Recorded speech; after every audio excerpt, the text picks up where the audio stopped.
चला तर मंडळी, आज माझ्या मेसमध्ये मी मुलींसाठी डबल डेकर ताट जेवणाचं कसं बनवते ते दाखवते.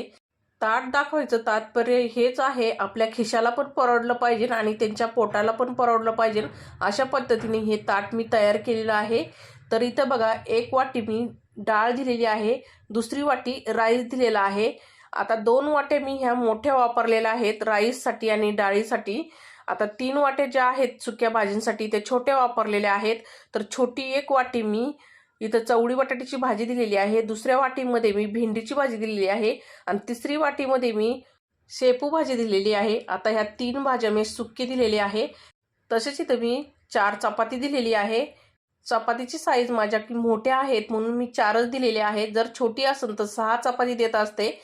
मिरचीचा ठेचा आणि लोणचं दिलेलं आहे. सॅलडमध्ये कांदा टमाटर दिलेला आहे. तर हे आहे 2 मुलींचं डबल डेकर ताट मेसचं. धन्यवाद.